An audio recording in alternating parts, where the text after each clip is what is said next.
आपका नाम क्या है? एडवोकेट भरत सिंह नरू का। आप क्या बचपन से ही? हाँ, मैं करीब 4 साल का था उस समय जो है अचानक आईसाइट चली गई। अभी तो कितने साल के हैं? अभी लगभग 59 साल का मैं रनिंग कर रहा हूँ। वकालत करते हुए कितना टाइम हो गया? लगभग 27 साल और कुछ महीने हो गए, यानी 96 से कर रहा हूँ। आपकी शुरुआती पढ़ाई, कॉलेज की पढ़ाई ये कैसे शुरू हुई, कैसे चली? शुरू का जो मेरा एजुकेशन है वो अजमेर ब्लाइंड स्कूल आदर्श नगर अजमेर का है, जहाँ कक्षा 1 से 8 तक पढ़ाई की। और उसके बाद सेकेंडरी यहाँ टोंक में ही प्राइवेट की कोचिंग करके, और सीनियर सेकेंडरी यहाँ कोठी नाताबाम जो टोंक का जाना माना स्कूल है सेकेंडरी स्कूल, वहाँ से किया। बीए टोंक से किया, और लॉ जो है लॉ ग्रेजुएशन जयपुर से राजस्थान यूनिवर्सिटी से किया। तो आपकी 4 साल से आँख वो चली गई थी, रोशनी। जी। तो उसके बाद पढ़ाई का कैसे रहा? क्या कौन सी पढ़ाई की आपने जो आप समझ पाए और ये वकालत तक पहुँचे? देखिए, ये अभिभावकों को जानकारी मिली कि दृष्टिबाधित लड़कों को भी पढ़ाया जाता है। मेरे अभिभावक इस बात के लिए प्रयासरत है कि भाई इसका किस तरह से कुछ हो। मेरी पढ़ने की रुचि थी, तो ऐसी जब उनको जानकारी मिली कि इस तरह के बच्चों को पढ़ाया जाता है, फिर वहाँ स्कूल की जानकारी हुई, और आदर्श नगर अजमेर स्कूल में मेरे को जाके अभिभावकों ने वहाँ प्रवेश दिलवा दिया। और जो वहाँ ब्रेल लिपि से जो सभी दृष्टिबाधितों को पढ़ाया जाता है, उसी पद्धति से मुझे पढ़ाया गया। ये ब्रेल लिपि होती क्या है, इसको थोड़ा सा देखिए, समझाने के। ब्रेल लिपि जो है, इसके निर्माता मिस्टर लुई थे, जिनका जन्म फ्रांस में हुआ था। और उनकी भी कहानी ये थी कि उनकी आँख जो है एक सुए से जो अपने, क्योंकि वो मोची परिवार में उनका जन्म हुआ था, तो जो मोची अपने जूता काटने का जो सुए का काम लेते, उस सुआ उनकी आँख में लगने के कारण से वो आँख चली गई थी। तो उन्होंने ये प्रण किया था कि जिस सुए से मैंने दृष्टि खोई है, उसी सुए का मैं कुछ करामात दिखाऊंगा। तो उस सुए से एक डॉट डॉट टाइप 6 बिंदियों का एक आकार उन्होंने फिक्स किया, और उन 6 बिंदियों में पूरे 52 वर्णन जो अपने हिंदी अंग्रेजी के जो अल्फ़ाबेट्स हैं उनका एक्सप्लेन है। तो वह हाथ से छू कर के उभरे हुए अक्षर होते हैं, जिनको हाथ से छू के पढ़ा जा सकता है। और लिखने की स्टाइल भी वही होती है, जो कलम जिस तरह से आपका सुआ होता है ना सिलने का, वैसी ही वो कलम कहलाती है ब्लाइंड्स के लिखने के लिए। तो ये वकालत की पढ़ाई भी उसी से चलती, सारी पढ़ाइयाँ हो सकती हैं उससे? नहीं, ब्रेल में इतना लिटरेचर उपलब्ध नहीं है, लेकिन बेसिक एजुकेशन ब्रेल में हो जाता है। उसके बाद एक आइडिया हो जाता है कि किस तरह से हमें को पढ़ना है। और अब तो क्योंकि पहले ब्रेल प्रेस बहुत महंगी आती थी, अब कंप्यूटराइज प्रेस से थोड़ी सस्ती आई है, तो इस वजह से अब तो काफ़ी ब्रेल में भी प्रिंट होने लग गया है मैटर, लेकिन उस समय इतना नहीं था। मेरा जो मेथड रहा है वो तो ये रहा है कि ब्रेल में मैंने नोट्स बनाए, बाकी अपने साथियों से पढ़ के सुन लिया और वो फिर याद किया। लिखते कैसे थे? लिखने में एग्ज़ाम में तो सहायक बैठता है, ऐसा नियम है कि दृष्टिबाधित को जो है श्रुति लेखक एक उपलब्ध कराया जाता है, और बाकी खुद की याददाश्त के लिए लिख लेते। आपकी पैदाइश कहाँ पर हुई? यहाँ टोंक से लगभग 15-20 किलोमीटर दूर गांव है, निमोला ग्राम। आपके परिवार में कौन कौन है?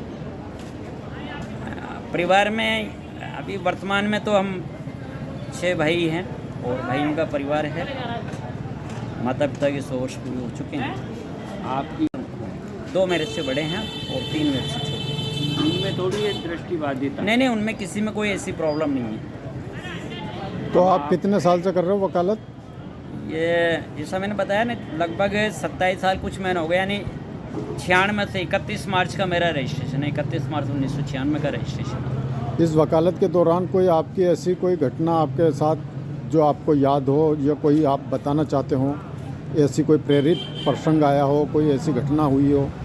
देखो, सार्वजनिक क्षेत्र में आने के लिए बहुत सारी बातों का सामना करना पड़ता है, बहुत सारी दिक्कतें भी आती हैं। सबसे पहले तो यहाँ एक छोटी जगह है, तो यहाँ पढ़े लिखे लोगों का भी मस्तिष्क विकसित नहीं है, तो उस हिसाब से कई लोग ऐसा समझते थे इनको दिखता नहीं है क्या करेंगे, कई कहते थे क्या नहीं करेंगे, लेकिन फिर भी लोगों से सपोर्ट मिला, और कुल मिला के काम चल पड़ा। कितने मुकदमे आपने अब तक लड़े होंगे? देखिए इन 27 साल में लगभग अगर सारा एनालिसिस किया जाए तो लगभग 1800 मुकदमे। ऐसा कोई मुकदमा- आजीविका का कोई मतलब भरपूर हो जाता है या इसमें कुछ कठिनाइयाँ आती हैं? नहीं, देखो जितनी मेरी अपेक्षाएं थी उतना तो नहीं हुआ है, लेकिन फिर भी मैक्सिमम वर्क यहाँ से चलाया जा सकता है, इतना हो जाता है। कोई ऐसा केस जिसके अंदर आपने मील के पत्थर साबित हुए हो या भाई एक देखिए, एक केस जहाँ यहाँ लोगों को भी आश्चर्य लगा था, एक केस मैंने डील किया था 376 IPC का, जिसको आप लोग बलात्संग के नाम से जानते हैं। सरकार बनाम कालूराम के नाम से एक केस था जिसमें मैं सक्षम रहा यहाँ और हाईकोर्ट दोनों जगह मैंने ही प्रयास किया, और उसमें अग्रिम जमानत हमने 5 आदमियों की ले ली थी और बाद में वो बरी भी हो गए। वो लोगों के लिए आश्चर्य था, मुझे तो उसकी स्टडी थी, मुझे अपने आप को मैंने उसको आश्चर्य नहीं माना, लेकिन लोगों के लिए ये जरूर आश्चर्य था कि मैं 5 आदमी की कैसे अग्रिम करवाई और कैसे इनको बरी कराया रेप केस। आप यहाँ जो अदालत में आते जाते हैं तो इसमें आपको क्या रहता है? इजी गोइंग मैं अपना काम कर लेता हूँ आराम से, अपनी मोबिलिटी इतनी है कि मैं अपने रेजिडेंस से यहाँ तक आ सकता हूँ, जा सकता हूँ। किस वाहन में आते हैं या पैदल? नहीं, यहाँ पास में ही है इसलिए पैदल आते हैं। तो आपको आभास हो गया पूरे रास्तों का? जी हाँ जी। और आपके घर परिवार शादी हुई है? नहीं, मैंने अपनी पर्सनल कोई लाइफ सेटल नहीं की। अच्छा, आपके सहायक भी हैं या अभी आप? हाँ, अभी मेरे पास 2 लड़के प्रैक्टिस कर रहे हैं। एक तो ऑर्थोपेडिकली हैंडीकैप्ड है और एक भी नया लड़का है, दोनों ही लॉ ग्रेजुएट हैं, दोनों का ही रजिस्ट्रेशन। मैनबास गेट है ना, टोरंटो। हाँ, आपसे ये कहा जाए कि कोई एक संदेश आप समाज को और देश को दें तो क्या देना चाहेंगे? देखिए, समाज और देश को मैं इस समय 2 बातें कहना पसंद करूँगा। एक तो यदि अगर कोई भी आप कार्य करना चाहें, यानी आपकी मंजिल है, तो उस मंजिल के लिए आप नीतिबद्ध तरीके से अगर प्रयास करते हैं तो निश्चित रूप से आपको सफलता मिलेगी। दृष्टिबाधित बच्चों को क्या संदेश देना चाहेंगे आप? वैसे तो देखिए, आप लोग सब जानते हैं आज के दृष्टिबाधित बच्चे बहुत अच्छी मेहनत कर रहे हैं और समाज को बहुत अच्छा रिजल्ट दे रहे हैं। फिर भी मैं हमारे पीछे जो आने वाले बच्चों से ये कहूँगा कि अभी तक जितना कुछ हुआ है वो कम हुआ है, आपको और आगे करना है जिससे समाज आपको ठीक से स्वीकार कर सके। जो आपके सहायक आपके साथ हैं उनके लिए आप क्या करना चाह रहे हैं और क्या कहते हैं और क्या संदेश देते हैं उनको? देखिए, मेरे दोनों सहायक को मैं ये चाह रहा हूँ कि इनको जितना जो कुछ माँ सरस्वती ने मुझे दिया है वो इनको दे दो, उससे बढ़ के ज़्यादा अपना अच्छा काम करें। क्या आपने कभी कोई फिल्मों में कुछ गीत गज़ल कोई और रुचि और रही नहीं, है ये आपको? मुझे कोई शौक नहीं है। कोई किसी भी चीज़ में रुचि संगीत ना। में? क्या आप? वैसे देखो, मुझे ये सब मतलब बहुत आसानी से मुझे अनुभव है। खाना बनाया जा सकता है, घर का सारा काम मैं अपना होल्ड कर सकता हूँ। ये बात अलग है कि अभी आवश्यकता अनुसार सहायक रख रखे हैं इन सबके, खाना लेकिन काय पे बनाते हो आप? खाना गैस पे बनता है आजकल। पहले स्टोव पे बनता था, आजकल गैस पे बनता पहले गीता मंदिर में तो पड़ी स्टोव है। पे स्टोव ही था, बिल्कुल स्टोव ही था। गीता मंदिर क्या, अभी तक मोदी जी ने जब तक केरोसिन बंद नहीं किया जब तक स्टोव चलवाया है। नहीं, आप वो खाना बना लेते हो खुद ही? हाँ हाँ, मेरे को तो आता है खाना। मतलब मैं अपना कोई सा भी कार्य ऐसा नहीं है जिसको मैं नहीं कर सकता दैनिक जीवन में।